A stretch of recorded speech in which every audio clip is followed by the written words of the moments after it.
مرحبا يا أصدقاء الأعزاء. Merhaba değerli dostlar. أحييكم بالمحبة وبالاحترام. أهلا وسهلا بكم. هم بخير هاتم. سرسران سرچبا هاتم.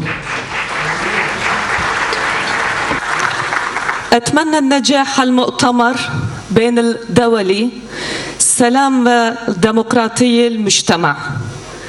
كل العالم الشرق الأوسط تركيا ومنطقة قفقاسيا هي هلأ في مرحلة تاريخية. التسليحات يزيد في كل المنطقة وفي كل الدول. زاد التطوير الأسلحات النانويات الكيميائيات والبيولوجيات. هذا الوضع هو وضع ومشكلة كل العالم. ومنطقة شرق الأوسط شمال أفريقيا ومنطقة قفقاسيا للأسف تشاهد على الحروب ويمكن يكبر الحروب ويصير بغير دول كمان. هذا العلمية فإن دعوة السيد عبد الله أوجالان سلام ومجتمع ديمقراطية جدا مهم كثير. هذا الدعوة هي بتخدم وبتشجع مو بس تركيا كل المنطقة وخاصة سوريا وخاصة الشرق الأوسط وكل الشعوب في المنطقة. نحن نريد السلام، نحن نريد المساواة، نحن نريد الحق، نحن نريد الحقوق وخاصة مساواة الشعوب ومساواة الاقتصادية. وأعتقد سيكون هذا المناقشة مهم وحياتية في هالمؤتمر من شأن السلام ومن شأن الإنسانية. وأرحب بكم مرة ثانية أخرى. أهلا وسهلا. Değerli konuklar, değerli katılımcılar, partim adına hepinizi saygıyla, sevgiyle selamlıyorum ve bugün gerçekleştirdiğimiz bu önemli uluslararası konferansa hepiniz hoş geldiniz, baş göz üstüne geldiniz. Dünyanın dört bir yanından gelen uzman isimler, mücadelenin içinden gelen isimlerle bugün bu konferansımızı gerçekleştireceğiz. Barışı, demokratik toplumu konuşacağız ve şuna yürekten inanıyorum ki bu kadar önemli deneyimlerin bir arada harmanlanarak son derece başarılı bir konferans olacak. Biz bu konferanstan sadece sunum, sadece tebliğler değil, mücadelenin içinden gelen halkların acıları, hapishanelerden, dağlardan, sokaklardan süzülüp gelen barış arayışını görüyoruz.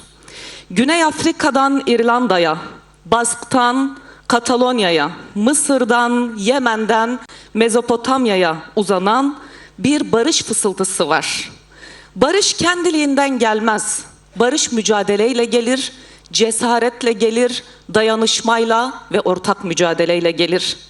Ve ben bu duygu ve düşüncelerle bu konferansımızın aynı zamanda bir yol haritasını üretmek ve bir mücadele odağı oluşturabilmek bakımından da son derece önemli katkılar sunacağına inanıyorum. Değerli arkadaşlar, değerli konuklar, bizler bir yüzyılı geride bıraktık ve savaşlarla dolu bir yüzyıl. Şimdi yaşadığımız dönemde adeta geçmiş yüzyılda yaşadığımız 1. ve 2. Dünya Savaşı'nın siyasal, toplumsal ve iktisadi halklar arasındaki oluşturulmuş olan çatışmaların adeta yansımalarını biz yaşıyoruz. Yani 3. Dünya Savaşı'nın arifesindeyiz. Ve ne yazık ki 3. Dünya Savaşı dediğimiz şey 1. ve 2. Dünya Savaşı'nın rahmet okutur. O şekilde gerçekleşir. O yüzden engellemek lazım. O yüzden barışa dört elle sarılmak lazım. Bugün bütün dünyada silahlanmanın arttığı, nükleer, biyolojik ve kimyasal silahları neredeyse her ülkenin edindiği ve geliştirdiği bir dönemde sadece insanlar değil, bütün canlılar tehdit altındadır. Ve aynı zamanda dünya, yani yaşadığımız gezegen büyük bir tehdit altındadır. Kapitalist, emperyalist sistem böyleyken elbette ki çok önemli toplumsal direniş odaklarının da olduğunu çok iyi biliyoruz. Ulus devletin dar kalıplarını aşmaya çalışan demokratik ulus arayışı, emek ve ekoloji mücadelesi, kadınların eşitlik ve özgürlük mücadelesi, yerel demokrasi ve genel hukukun tesis edilmesi için halkların, işçilerin, emekçilerin, kadınların, doğa ve insan hakları savunucularının çok ciddi bir mücadelesi söz konusu. Ve bizler bu ufku, bu mücadeleyi vücut bulmuş halini Rojava'da görüyoruz. Ne yazık ki Suriye'den bahsedecek olursak, Suriye'de şu an Kürt halkının diğer halklarla birlikte oluşturmuş olduğu öz yönetimin yürüttüğü çalışmalar, yürüttüğü mücadele şu anda Şam hükümeti tarafından bir biçimiyle elimine edilmeye çalışılıyor. Bunu kabul etmek mümkün değil. Aynı şekilde Şam yönetiminin Dürzilere dönük, Alevilere, Hristiyanlara dönük gerçekleştirmiş olduğu soykırım ve katliamları, baskıları, işkenceleri kabul etmek mümkün değildir.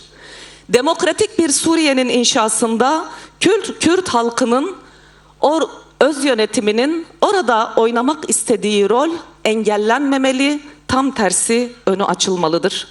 Seküler, kadın özgürlükçü, demokratik karakteriyle sadece bir demokratik Suriye'nin inşası değil, aynı zamanda Orta Doğu'nun en çok ihtiyaç duyduğu demokratikleşme, halkların eşitliği ve özgürlüğü, kadınların eşitliği ve özgürlüğü, farklı halkların ve inançların eşit ve ortak bir yaşamının tesis edilebileceği bir modeli oluşturuyor, oluşturmaktadır.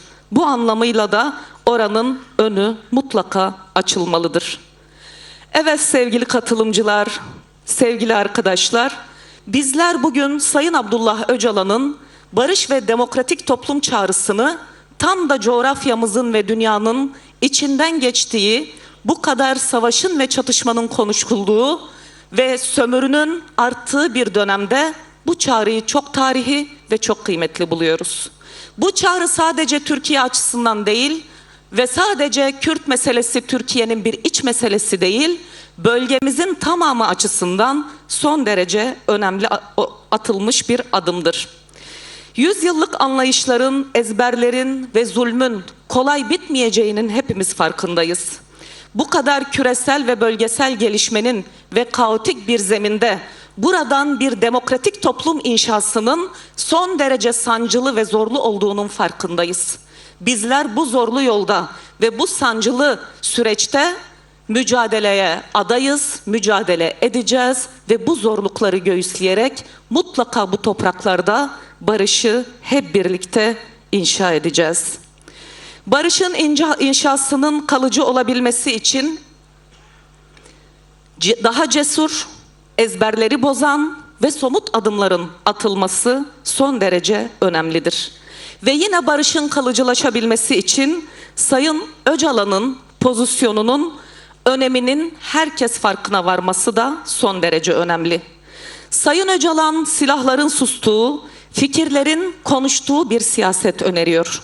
Türkiye'nin demokratikleşmesini, Kürt meselesinin çözümüyle birlikte düşünen yaklaşımı bu topraklar için son derece büyük bir şanstır ve bu tarihi an, tarihi şans herkes tarafından değerlendirilmelidir.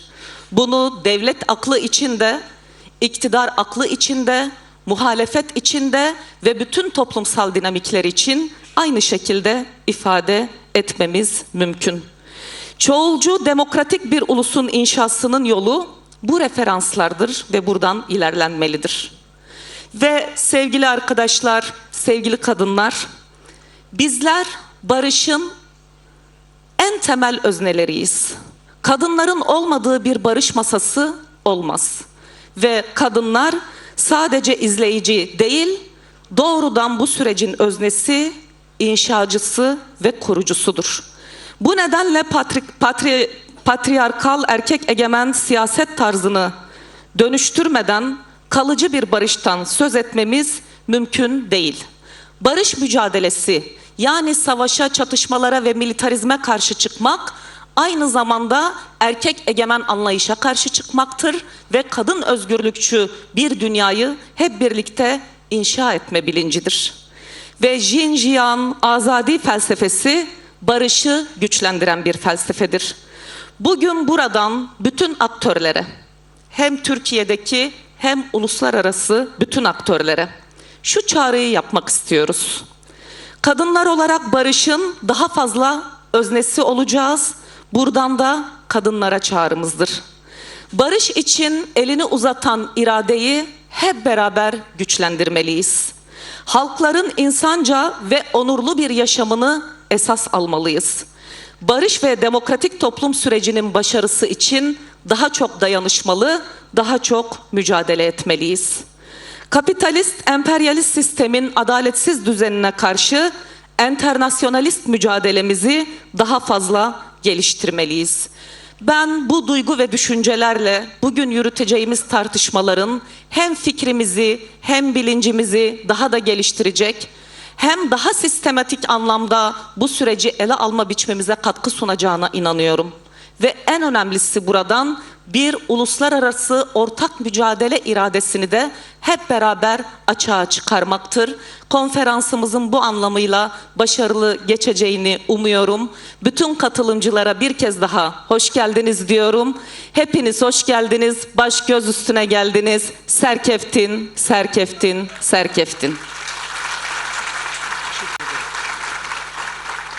Hocam bunu kullanmayacaklar değil mi?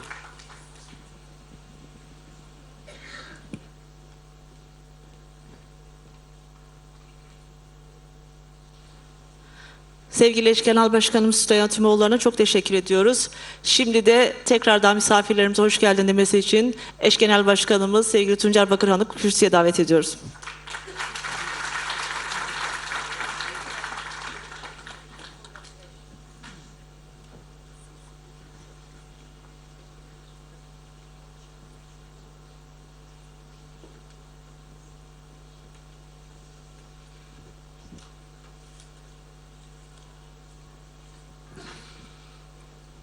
Merhaba, xeyratın, serçava, serserahatın ve hem ya ser navi Dem Parti rezdari sırav dikim. Ez baver dikim emi ve do rojada civinek gelek baş utıcı bikin. Naha da civina mera serkeftin dixazım. Canek dineyim xeyratın, serçavahatın. Çok değerli dostlar, hepinizi saygıyla selamlıyorum. Konferansımıza hoş geldiniz. Bugün aramızda Kafkasya'dan, Rusya'dan, Federe Kürdistan bölgesinden, Avrupa'dan, Mısır'dan, dünyanın dört bir yanından ve ülkenin çeşitli kentlerinden çok değerli konuklar aramızda. Hepinize hoş geldiniz diyorum. Konferansımıza başarılar diliyorum. Bugün bu salon sadece bir konferans salonu değil, halkların buluştuğu, deneyimlerin kesiştiği, barış iradesinin ete kemiğe büründüğü bir mekandır. Konferansın hazırlanmasında emeği geçen Dış İlişkileri Komisyonumuza ve çalışan bütün arkadaşlarıma şimdiden teşekkürlerimi iletmek istiyorum. Bugün burada tesadüfen değil, dünyanın farklı yerlerindeki barış deneyimlerini paylaşmak ve Türkiye'deki çözüm sürecine uluslararası bir perspektiften katkı sunmak için bir aradayız. Dünya ve Orta Doğu büyük bir değişim içinde. Demokratik çözüm üretmeyen ülkeler kriz ve kaos içerisinden bir türlü çıkamıyor. Türkiye bu karmaşanın tam merkezinde ve 100 yılı aşkın süredir adı konulmuş bir Kürt meselesi var. Bir asır boyunca dili, kimliği, kültürü inkar edilen Kürtler bugün artık inkar edilmiyor. Ancak hakları ve hukuku ile Cumhuriyete de tam olarak dahil edilmiş değiller. Kürt meselesinin kökeninde bir halkın 100 yıldır hukuktan dışlanması var. Kürtler 100 yıldır halk olarak tanınmıyor. 100 yıldır varlıklarını kanıtlamak için, hukukları ve haklarını elde edebilmek için amansız bir mücadele yürütüyorlar. Devlet inkar ettikçe Kürtler biz varız dediler ve bin bir bedel ödeyerek bugünlere geldiler. Bu demokratik mücadele sayesinde 2025 yılı itibarıyla Türkiye'de Kürtlerin hukukla Cumhuriyete dahil edilmesi kapsamında bir süreç devam ediyor. Dünyada kargaşa, Orta Doğu'da şiddet yayılırken burada barış sürecinin yaşanıyor olması gerçekten muazzam ve kıymetli bir şeydir. Bu sürecin temel hedefi Kürtlerin özgürleşmesi ve Türkiye'nin demokratikleşmesidir. 4 ülkeye yayılan ve 50 milyonu aşan Kürtlerin sorunlarının çözümü hem Türkiye'ye hem de Orta Doğu'ya istikrar getirecektir. İşte tam da bu yüzden bölge, ülke ve insanlık için önümüzdeki 2 gün boyunca barış ve çözüm yollarını birlikte konuşacağız, birlikte tartışacağız. Sayın Öcalan sık sık devletin demokratik dönüşümünden, iktidar ilişkilerinin çözümlemesinden söz eder. İkili ilişkilerden başlayarak iktidar zayıflamadıkça hakiki demokrasinin mümkün olmadığını belirtir. Kapitalist modernitenin kuşattığı bu dönemde tabandan örgütlenme, yerel demokrasinin güçlendirilmesi hayati önemdedir. Sinn Féin, Bask, Katalan ve Güney Afrikalı dostlarımızın deneyimleri, çözümsüz görünen sorunların siyasi irade ve toplumsal kararlılıkla nasıl çözüldüğünün en iyi örnekleridir. Tarih bilir ki dün terörist denilenler bugün Nobel'li barış mimarlarına dönüşebilmektedir. Çatışma bugüne kadar gerçeği kararttı. Öcalan'ın gerçekliği de hep karartıldı. Oysa 1993'ten beri barışı ve bunun muhatabını arıyor Sayın Öcalan. Bugün en karşıtları bile onun kurucu bir muhatap olduğunu kabul ettiler. Sayın Abdullah Öcalan'ın demokratik çözüm paradigması Türkiye'nin 2. yüzyılı için köklü bir değişim projesidir. Tıpkı denize ulaşan bir nehrin ana kolu gibi bu sürecin merkezindedir Sayın Öcalan. Öcalan hem düşünür hem eylem insanıdır. Sadece bir tarafın temsilcisi değil, çatışmanın mantığını aşan, düşmanlığı dostluğa, intikamı adalet arayışına çeviren bir aktördür. Çeyrek asırdır tecritte rağmen fikir üretmeye, savaşın dilini barışın diline çevirmeye devam ediyor. Ve bugün açılan barış kapısının en önemli anahtarlarından birisi Sayın Öcalan'ın elindedir. Öcalan'ın çözüm arayışı 3 ayak üzerinde yükseliyor. Demokratik toplum, barış ve demokratik entegrasyon.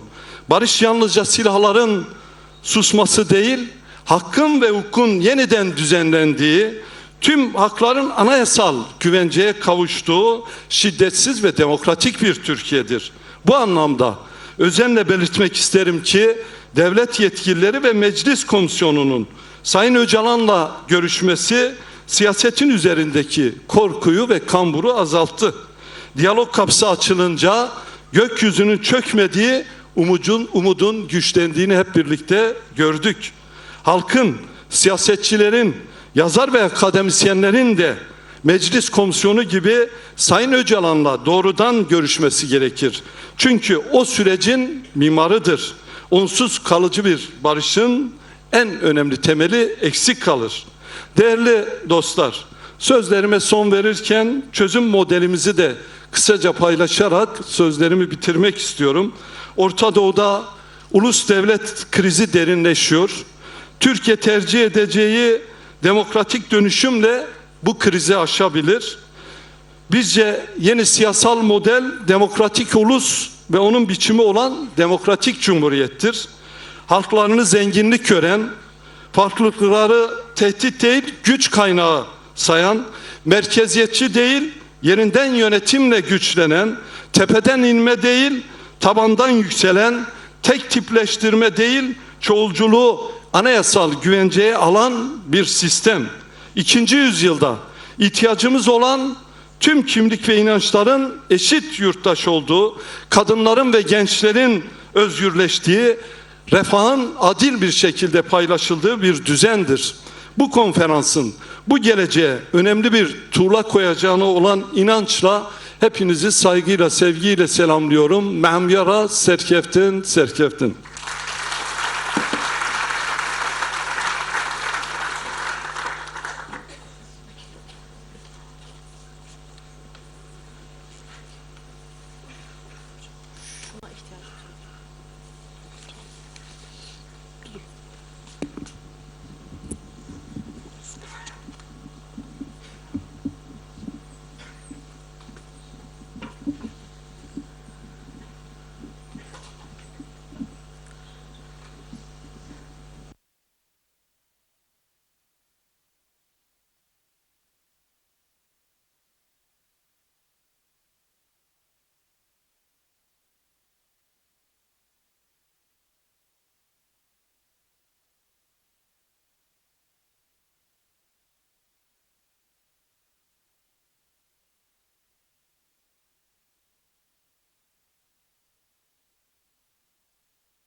Barış ve demokratik toplum inşasıyla sosyalizmi yeniden kazanalım. Saygıdeğer düşünürler, değerli yoldaşlar, kıymetli delegeler ve sosyalizmin hala mümkün olacağına inanan tüm insanlar. İmralı Adası'nda 25 yılını tamamlayan tecrit koşulları altında Türkiye'de Kürt sorunu üzerinden bir barış ve demokratik toplum arayışıyla devletle yeniden görüşmelerin başladığı bir süreçte sizlere sesleniyorum. Sizlerle bugün burada sosyalizmin yeniden inşası yolunda Uluslararası Barış ve Demokratik Toplum Konferansı'nda konuşmak kıymetli ve anlamlıdır. Kürtler olarak 52 yıllık PKK mücadelesiyle varlık ve onur savaşını tamamladık ve artık demokratik cumhuriyetin ve demokratik toplumun yeniden inşa edileceği bir döneme girdik. PKK, Kürt halkının ulusal varlığını güvenceye kavuşturarak tarihsel misyonunu doldurmuş, aynı zamanda ulus devlet sosyalizminin tıkanıklığını da açığa çıkarmıştır. 20. yüzyıl sosyalizmi negatif devrim hamlesi olarak ortaya çıktı ama yerine yenisini koyamadı. 90'lara gelindiğinde çoğu kesimin sosyalizmden kaçtığı bir dönemde sosyalizmde ısrar, insan olmakta ısrardır diyerek tüm yaşamımı bu umudu yeniden kurmaya adadım. Büyük bedellere rağmen yürütülen mücadele bugün teorik ve pratik eleştirilerle yoğrulmuş bir mirasa dönüşmüştür. Bu mirası doğru sahiplenmek, sosyalizmi bir anı olmaktan çıkarıp halkın nabzında canlı bir toplumsal güç haline getirmeyi gerektirir. Tarihteki sosyalist gelenek hem barış hem de demokratik toplumu inşa etmeye dönük bir miras olarak ele alınmalıdır. Ve bunun yolu da internasyonal görevleri teorik ve pratikte yerine getirmekten geçer. Ütopik sosyalistler ve Marksistler 19. yüzyıldan beri kapitalist hegemonik sistemi kapsamlı biçimde eleştirmiş olsalar da sonuç alıcı bir çizgi geliştiremediler. Bugünkü kapitalizm ise artık bir kriz değil, insan türünü tehdit eden bir hastalık düzeyine ulaşmıştır. Ulus devlet formundaki şiddet tekeli bu çöküşte belirleyicidir. Kapitalizm sadece ekonomik gerekçelerle açıklanamayacağı gibi sosyalist akımların başarısızlığını da yalnızca kapitalist baskıyla izah edemeyiz. Gerilemede tarihsel ve güncel hatalar da belirleyicidir. Marksizme dönük eleştirilerim doğru anlaşılmalıdır. Marks'ı suçlamıyorum. Onun döneminde tarih bugünkü gibi aydınlatılmış değildi. Ekolojik krizi yoktu ve kapitalizm yükseliş dönemindeydi. Ve tüm bunlara rağmen Marx kendi görüşlerini sürekli sorgulayabilen, özgüveni yüksek bir ideologtur. Kadın özgürlüğünü görüyor ama bunu yüzeysel okuduğu ve derinliğine kavrayamadığı için ekonomik sömürü aşılırsa bunun da kendiliğinden aşılacağına inanıyordu. Toplumsal tarihi sadece sınıfla izah etmeye çalışmasının devlet ve ulus devleti yeterince çözememesinin bedeli ağır sonuçlar doğurmuştur. Tüm bu eleştirileri yaparken Marx'ın emeğine büyük saygı duyduğumu, niyetinden kuşku duymadığımı ve Marksizmi Marx'tan ayrı gördüğümü de eklemek isterim. Biz bazı temel konularda Marksizm ve reel sosyalizm eleştirisi yaparken bir sosyalist olarak hissettiğimiz şey öz eleştiridir. Sistem karşıtı güçlerin tarihsel materyalizmi insan toplumunun gerçekliğine uygun biçimde yeniden ele alması gerekir. Kapitalizmin 16. yüzyılda gökten inmediğini, köklerinin aşağı Mezopotamya'daki 10-12 bin yıllık uygarlık evrimine uzandığını bilmek önemlidir.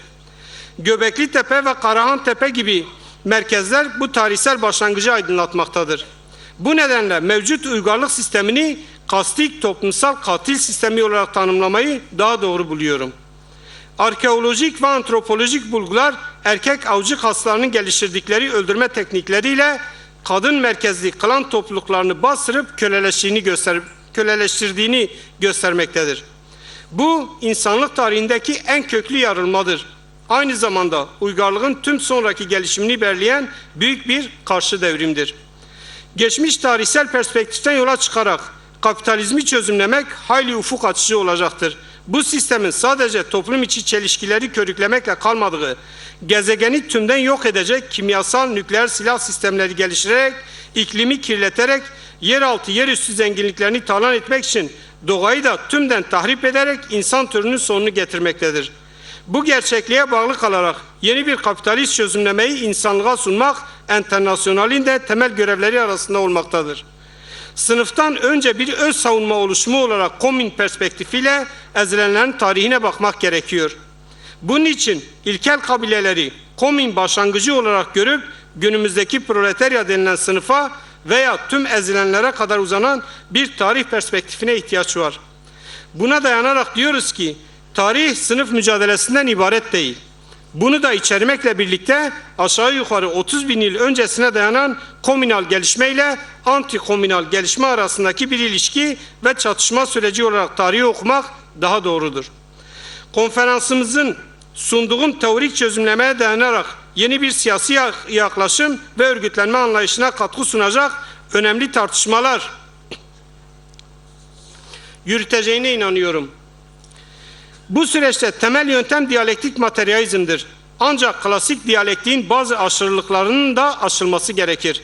Çelişkileri birbirini yok eden uçlar şeklinde değil, birbirini besleyen toplumsal olgular olarak görmek zorundayız. Çünkü komün olmadan devlet, burjuvazi olmadan proletarya olmaz.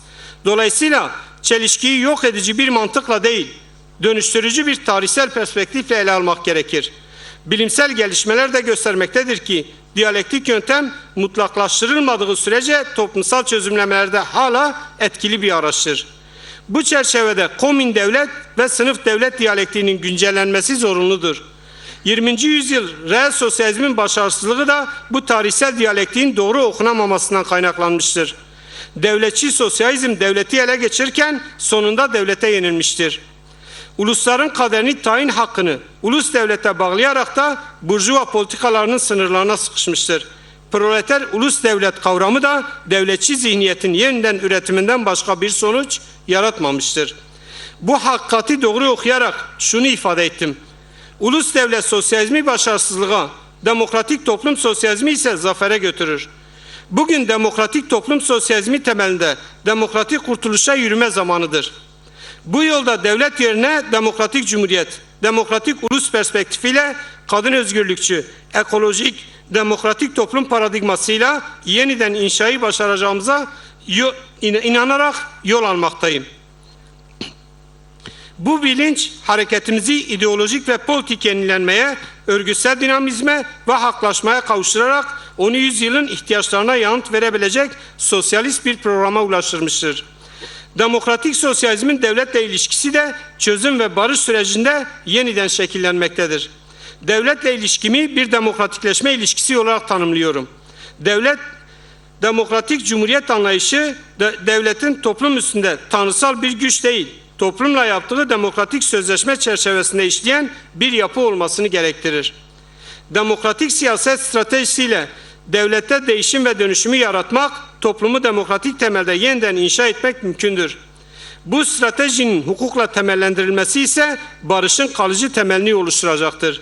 Hukuk, devlet ile toplum arasındaki demokratik ilişkinin güvencesi ve dengeleyici mekanizması olarak şiddeti engelleyen bir çözüm aracıdır. Aynı zamanda demokratik cumhuriyetin kuruluşunu, meşruiyetini ve toplumsal düzenin yeniden inşasını kurumsallaştıran bir rol üstlenecektir.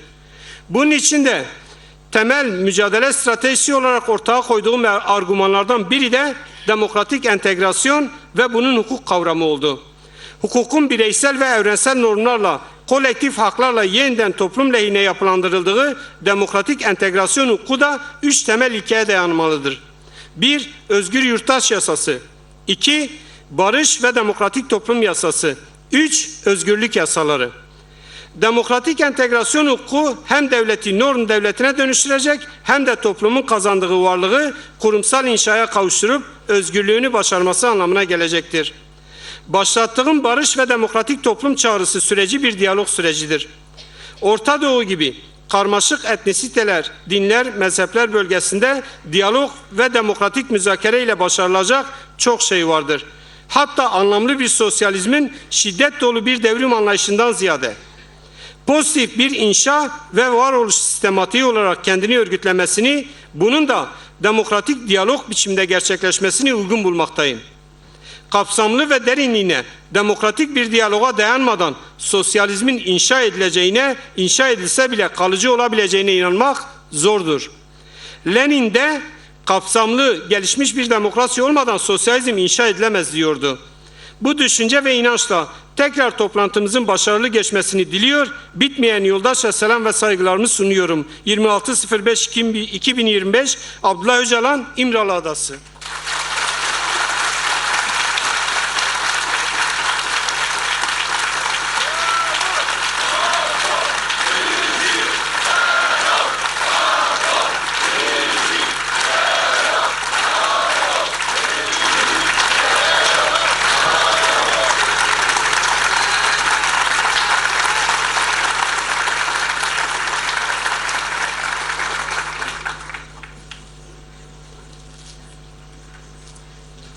Sevgili arkadaşlar, şimdi de herkesin aslında günlerdir konuştuğu ve heyecanla beklediği konuğumuzu sizlerle buluşturmanın zamanı.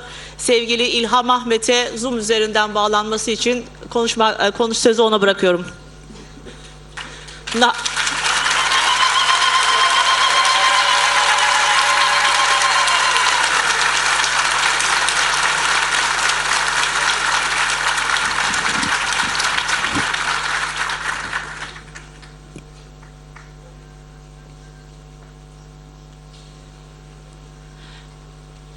دنيمتي بله نهامه فاقفتن یاته تو بخیراتی سرسرا سرچواتی گلک سپاس بسری دا سپاسیوا دکم جبو و خواندنا و کنفرانسا گرینگ و سلاو خوش بو همو بشتاروانان دبیجم حرمت خانیشان ددم و گلک دب یعنی وها دبیجم کو دوا درفتن کو اف کوم خبات چی بونه و اف قصا خلکی کو هاتنه گل هفته Bu kadar kişinin katıldığı bir imkan, barış isteyen, istenmesi bu çok önemlidir, çok değerli bir çalışmadır. Bu çalışmayı selamlıyorum. Biliniyor ki yürütülen bu çalışma için bu çalışma barış üzerinedir ve bu çok önemlidir. Orta Doğu'da, dünyada çok önemli bir krizden ve büyük bir ağır bir savaştan geçiliyor. Her yerde ölüm, talan, yok etme devam ediyor. Türkiye'de ise barış tartışılıyor. Bu çok önemli bir konudur. Başta Önder Abdullah Öcalan burada esas bir baş rolü oynuyor. Bu böylesi bir imkanın açılmasında bu nedenle ona özel teşekkür ediyoruz. Ağır bir tecrit altında bunu gerçekleştirdi. Bu adımı başta. Bu saygı ve sevgilerimi gönderiyorum. Diğer taraftan Türkiye tarafı bir inisiyatif aldı. bu adımı atmak istedi. Bu açıdan bu duruşu, bu çalışmayı da önemli bulup selamlıyorum. Bu konferansta kendim hazır olmak istiyordum. Ancak görülüyor ki daha hala zihniyette, kararlaşmalarda daha iyi bir tarzda yakın bir diyaloğu yürütmek için ve bütün sorunları diyalogla tartışma konusunda görülüyor ki hala engeller var. Hala bu kararlılaşmanın bu hamle, bu adımda yürütülmesinde görüyoruz ki hala bazı engeller var. Umuyoruz ki bu engellerin ortadan kalkar.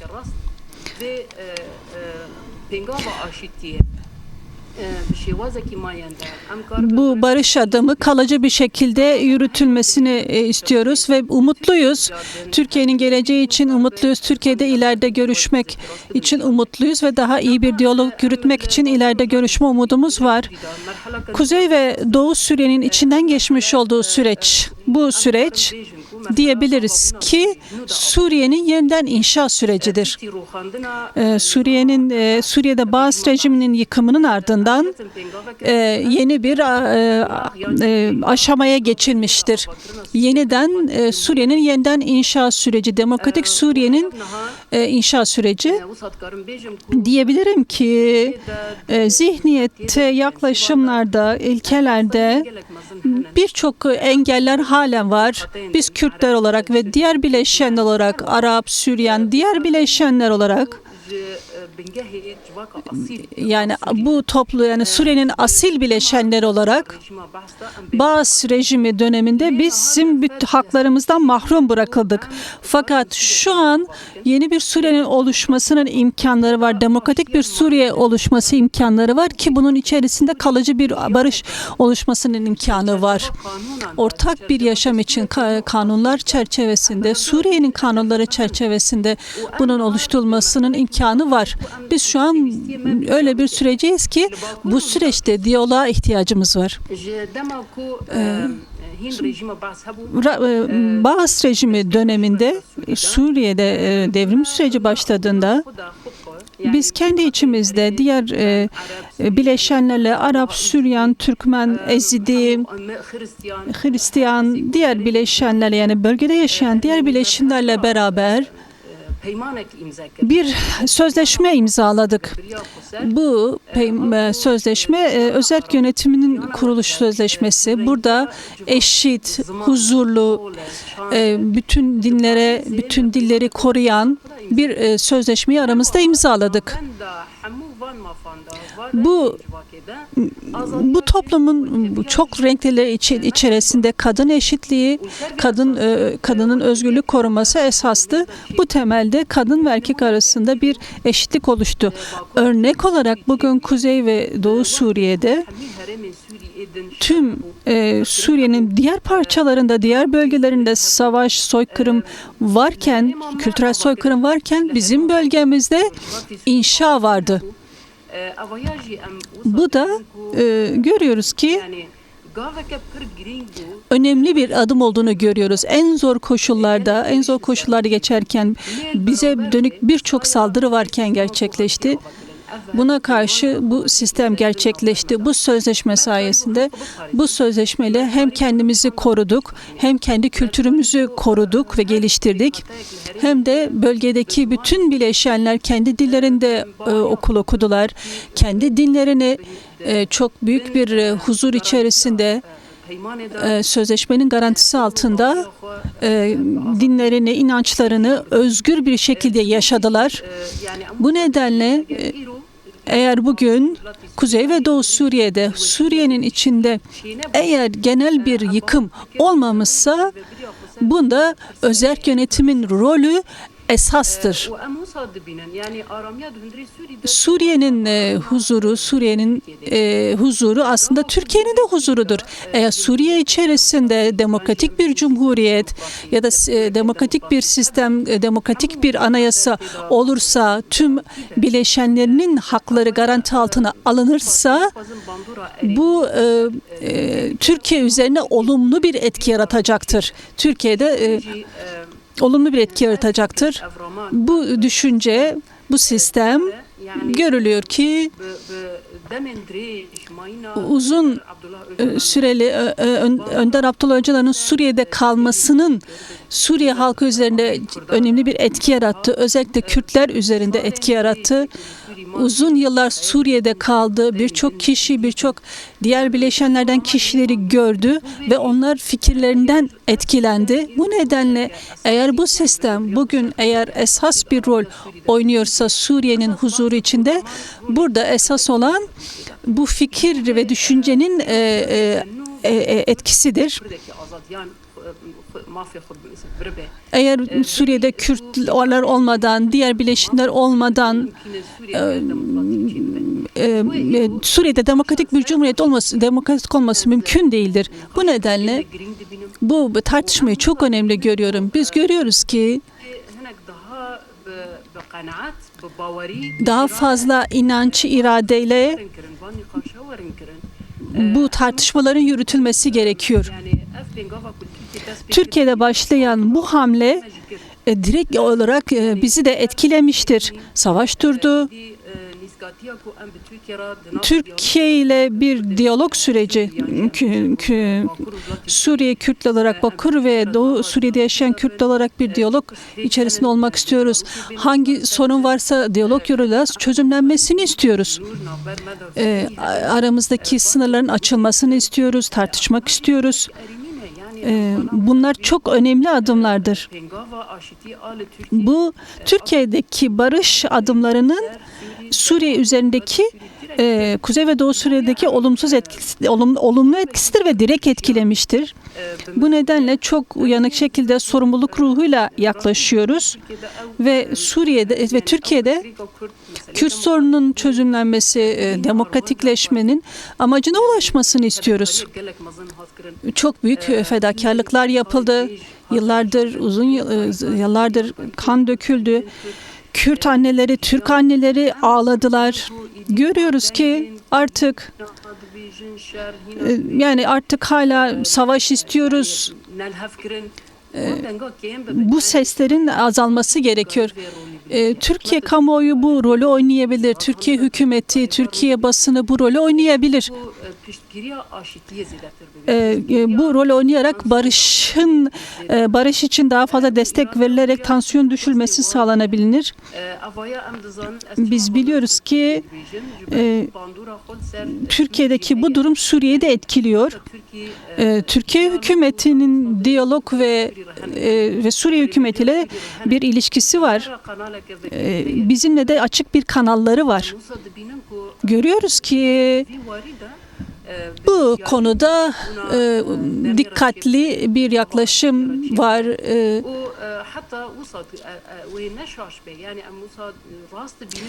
Biz eğer Önder Abdullah Öcalan'ın dışarıda olması, tecrit koşullarından çıkması, hapis koşullarından çıkmasının çok daha fazla rol oynayacağını düşünüyoruz. Arkadaşlarını, kamuoyunu ikna edeceğini, Türkiye yöneticilerine daha iyi bir diyalog içerisinde olacağına inanıyoruz. İnanıyoruz ki bu barış süreci, çözüm sürecinin daha hızlı bir şekilde olacağını, bu şekilde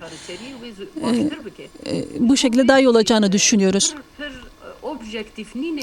Bu nedenle tutukluluk koşullarında, baskı altında adım atmanın çok objektif olacağını düşünmüyoruz. Bu zaten gelişim önünde, barışın gelişim önünde engeldir. Bu tarihi süreçte bölge yeniden düzenlenirken, Orta Doğu yeniden düzenlenirken Türkiye'nin, Suriye'nin bu dizaynda çok önemli bir rolü var. Bu her iki ülkede de barışın olması, Türkiye toplumu, Kürt toplumu içerisinde barış olması, Arap toplumu içerisinde barış olması, huzurun olması bir çözümün gelişmesi, bir çözümü geliştirecektir. Demokratikleşme gelişecektir. Bu bütün Orta Doğu'yu etkileyecektir.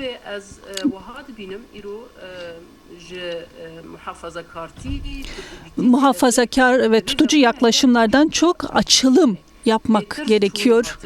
Daha fazla ilişkilenmek, daha fazla. Burada Türkiye'li yöneticileri de yanımızda görmek istiyoruz. Silah bırakmadan çok barışı tartışmak istiyoruz.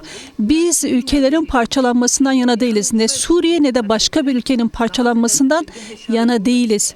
Bu tür parçalanmalar yeni savaşların önünü açıyorlar. Bu yüzden de biz barışın taraftarıyız. Bizim için ortak yaşam esastır.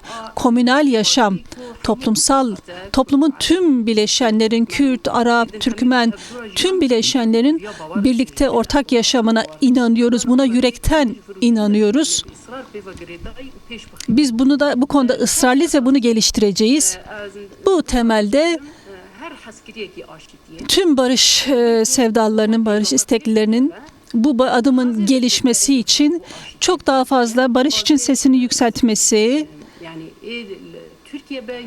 Türkiye olsun ya da Türkiye dışında olsun, diğer ülkelerde olsun, diğer devletlerde, kurumlarda herkesin bugün eğer barıştan bahsediliyorsa bu konuda barışın sahiplenilmesi gerekiyor. Bu nedenle Amerikan Başkanı'na da şunu söylemek istiyorum. Eğer her sözünde barıştan bahsediyorsa Suriye için, Türkiye için kalıcı bir barış ancak bu temelde üzerine durularak olur. Suriye'de yeni bir anayasanın yazılmasıyla olur. Bu konuda kalıcı bir barış konusunda seslerinin yükselmesi, dayanışmalarının, desteklerinin demokratik bir Suriye'nin için yükseltmesi gerektiğini düşünüyoruz. Bu süreç herkesin kendi sorumluluğunu üzerine alıp bu tarihi süreçte rolünü oynaması gerekiyor ki bir daha anneler anlamasın, kan dökülmesin. Tekrar bu fırsat elden kaçmasın. Bu nedenle bu bütün dayanışmamız, katılımımız bu barış atılımına daha yüksek katılımla, daha sorumlu katılımla olmalıdır. Bu temelde bütün katılımcıları, emeklerini, tüm hazırlık yapanların emeklerini selamlıyorum. Bu temelde tüm konferansa başarılar diliyorum.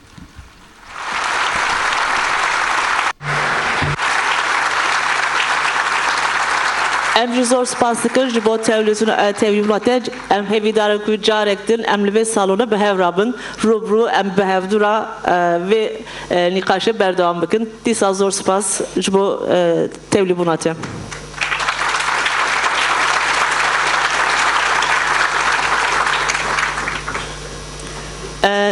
Değerli arkadaşlar, ya biraz zaman iki önemli konuşmamız daha olacak ve ondan sonra bir ara verip panellerle devam edeceğiz.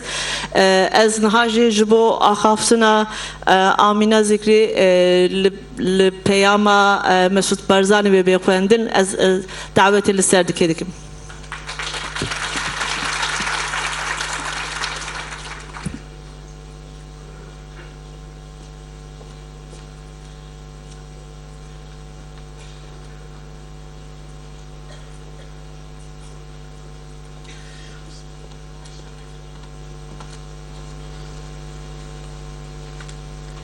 نوی یزدان دلوان پیام سروک مسعود بارزانی بو کنفرانس نیب دولتی آشتی و جواقع دموکراتیک نوی خوده مزان و دلوان برزان هفت سروکن دم پارتی برزان اندامن کنفرانسا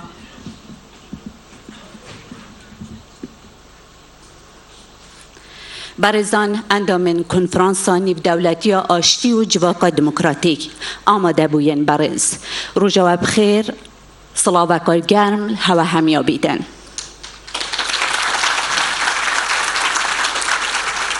لدسپیک من وید سپاس و دستخوشین خو آراسته رکخرین به کنفرانسی بگم.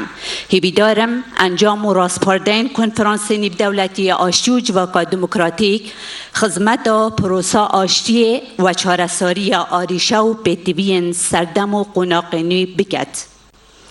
برزان دورامه و همی جهان به قناق که هستیار داد در باز بید. همی آماجه دیارکرین دستپیک قانونی کد بید پر بید جه آستانگان یانجی پر بید جه دلیوه نی بو آرامی و آسایش و جیانک و سربلند و برومت و آشیانه بو گلن دبره.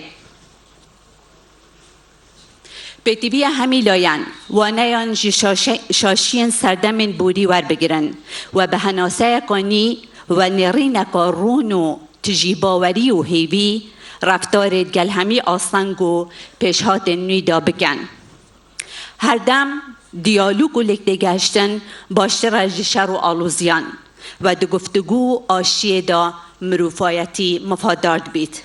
برزان از پرج دل دستخوشی الحکومت ترکیه و برز اردوغان و برز اوجلان و همی وان برزان دکم که دلیوه بو پروسه آشتی و چارەسەری و دانوستاندن رخصاندین. جلای خوبه پشتبانی هر حولکیت کم که خدمت پروسه آشتی و به حزبون برایتی و پک و جیانا گلن دورن ما بکت. هیویا سرکفتن بو هوت خازم بمینند خیر و خوشیان دا سروک مسعود بارزانی 6 کانون ایکیا سال 2005.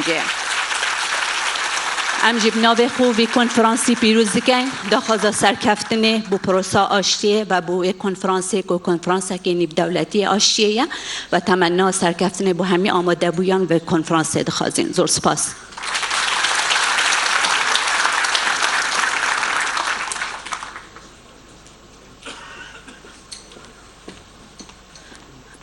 امها جی محفظه خفتن دیدن بیوانی که میدین جبو پیاما بافل طلبانی و کوبا طلبانی به بخوندن دارا خیلانی.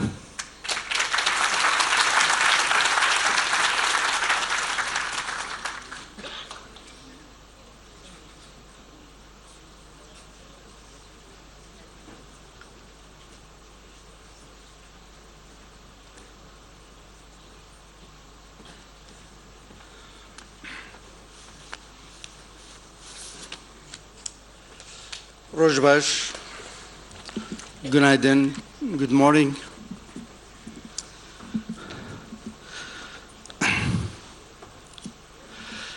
My sincere thanks to the organizers of this forum and at this timely and important conference on the impact of peace and democratic development in our societies. ev konferans em hêvîdarin ku ji bo aştiyê û ji bo avakirina aştiya me piştgiriyê bike rêzdaran gelê rêzdaran aştiyê xwe bûyîne li bir ji bo min girîng e rêzûn silavê xwe pêşkêşî we dikim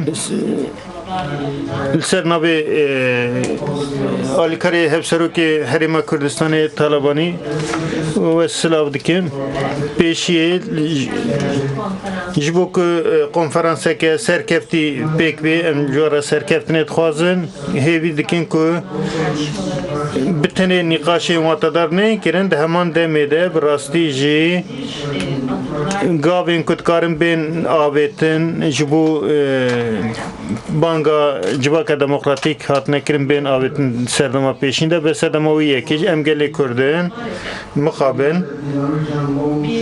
em salên dûr û dirêj di nav jiyaneke pevçûnî şerrandan e em di herêmeka wisa de dijîn di van salên dirêjin di rojhilata navîn şer û pevçûn sirgûn kirin û tundî ser me hat pêkanîn vanat hemûyan bûn sedema wendahiyên pir mezin ev ezmûnên ku hatin jiyên em ji her kesî zêdetir û zêdetir dixwazin ku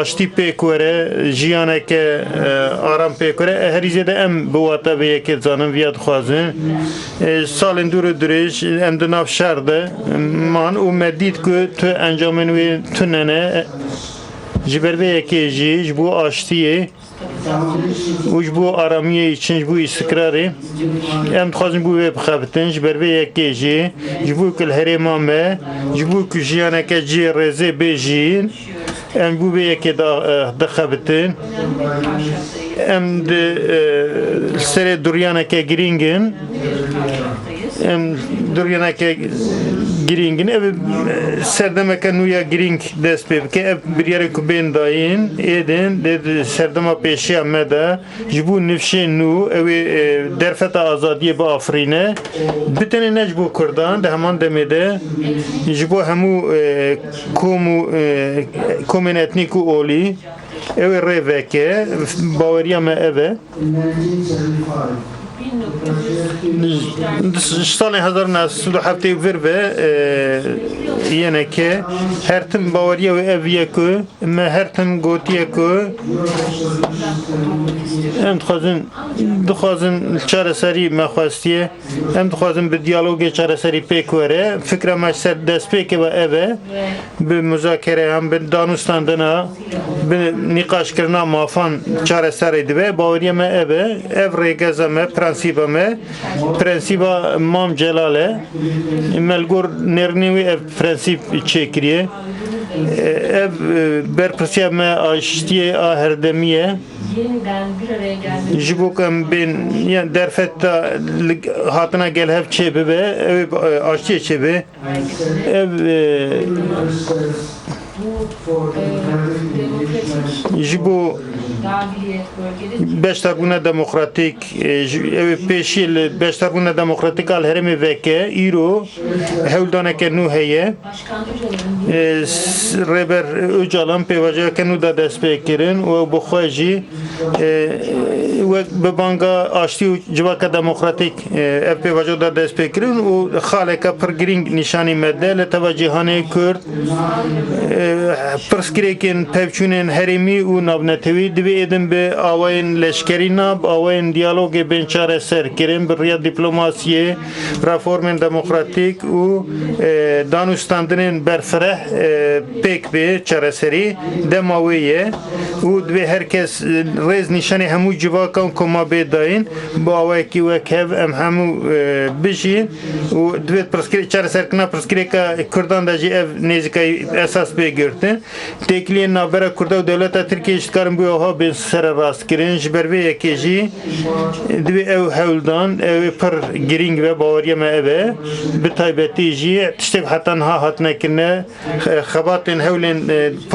Dem Partiyê dewleta Tirkan dibe ku cara yekemîn e êdî li gor banga awekî cidî nêzî banga aştî û civaka demokratîk dibe ji ber vê yekê jî xwişk birayên me Dem Partiyê di vê qadê de roleka wana girîng heye ji ber vê yekê jî di vê xalê de hevgirtina nav Kurdan de li hemû perçeyên Kurdan hevgirtiya navbera wan de li Tirkiye ji bo pêkhatina aştiyê û parvekirina vîzyona bi heman rengî ew ê girîng be bi taybetî ji kerema xwe deryan veke em rûpelên êşê bigirin rûpelên nû vekin serdemeke nû bidin dest pêkirin çûna pevçûnê de em diyalogê esas bigirin û hevrûbûnê esas bigirin ji bo vê yekê jî dibe ku rêya asayîbûnê bê vekirin ev nêzîkahiyeke rewşeke lezgîn e pêdiviyeke lezgîn yine ev pek be ve heremeci açtı pek be brastici bandorun açtı per giringin hem istikrar edip pek bine istikrarcı de bkhora ev peşaroje miso gerbeke de perverdeyi pek pivanın demokratik pek ul navcıva kada bici beke gabak ev pek benci ev civak hin zirater khort beben jberve yekeci behaviya açtı demokrasiye ecarekatın khazım ya bejim em devem jarida gaben ku devem jarida be abetin çi hevldanı ku ben kirin jibu diyaloge hemu gaba parasına sivilam parasına mafan em carekatın jibu vam jaram pişkiriya xo beyan dekin dedan xuya kirin ev bitene hevlwesteke siyasi nine peyurekama netewiye peyurameye peyureke dirokiye aguj nifşan beri ve despekiriye پیورمال همبری نفشین کو هریمکه بیشتر بجین نه لهمو ناب برای همو کومن کردان داش بو که هستن خوشکی تو برکتیه ده ناب همو کومن اتنیک و باوری دا پک بی ام سردمکه دیروکی دانه دوی اف پی باشو به ویرکی و برپرسری به مشاندن دوی خالده بتنه پیفچون بداوی نابه ده همان دمده ام دری سردمکه نو ودکن دوی رزداریل همبری هف ناسکرنا هف و جنوب آمدکنا دستورین بنگهنی این دولتا ده آشتی پیکمینه از و همیان جبوک اف کنفرانس اف فورم پیش بکبه و ببر برکا کارن کد کارم بکرن ام هیوی دارن بیجی کردستان بیجی آزادی سپاس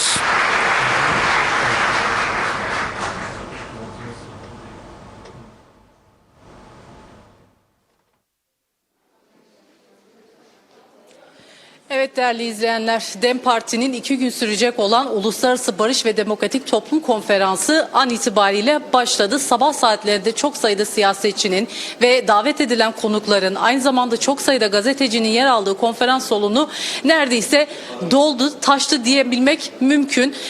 Yapılan kayıtlar ardından konferans açılış konuşmalarıyla başladı. Bilindiği üzere hazırlık aşamaları haftalar öncesinden başlamıştı konferansın. Çok sayıda siyasetçinin, gazetecinin, sivil toplum örgütlerinin davet edildiği konferansta açılış konuşmasını DEM Parti Eş Genel Başkanı Tülay Hatimoğulları ve Tuncer Bakırhan yaptı. Kısaca verdikleri mesajlara biraz bakalım istiyorum. Çünkü uluslararası bu konferansın önemi çok ayrı bir yerde duruyor kuşkusuz ki.